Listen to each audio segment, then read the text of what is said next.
Okey, untuk waktu ini kita nak menyaksikan dialog dasar EU ASEAN di mana melalui kerjasama antara Kesatuan Eropah ataupun EU ini dan juga ASEAN.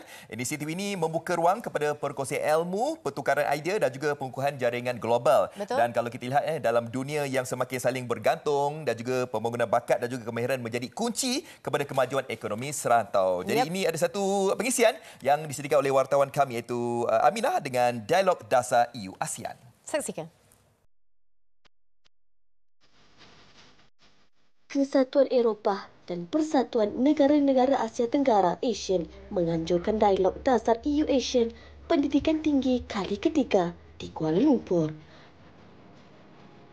Acara 2 hari yang berlangsung semalam dan hari ini bertujuan memperkukuh pembangunan bakat serta kemahiran melalui pengantarabangsaaan pendidikan tinggi.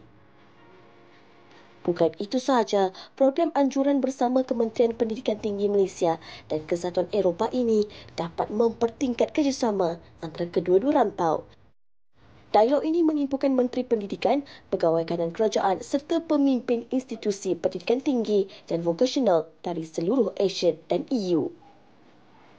Antara yang turut hadir ialah Menteri Pendidikan Tinggi Malaysia, Datuk Seri Diraja Dr. Zamri Abdul Kadir.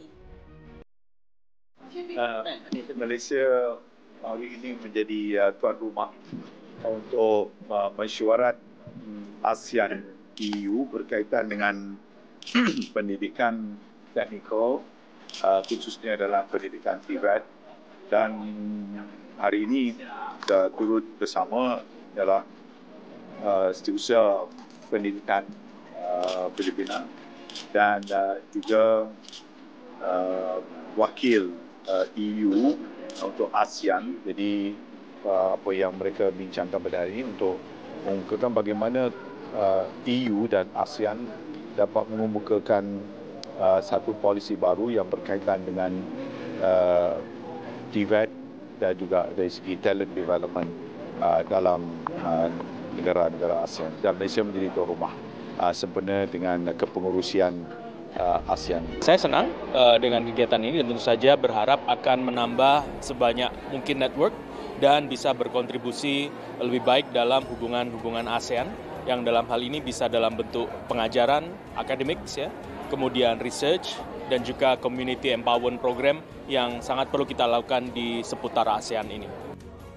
Dialog dasar ini turut menjadi sebahagian daripada EU ASEAN Sustainable Connectivity Package di bawah program SCOPHI dengan memberi tumpuan kepada kepimpinan dalam pendidikan tinggi, pemerkasaan TVET sebagai pemacu pertumbuhan serta pembentukan perkongsian antarabangsa yang mampan. Inisiatif ini diharap dapat memperkukuh hubungan strategik antara ASEAN dan EU dalam membentuk sistem pendidikan tinggi yang berdaya saing dan berorientasikan masa depan.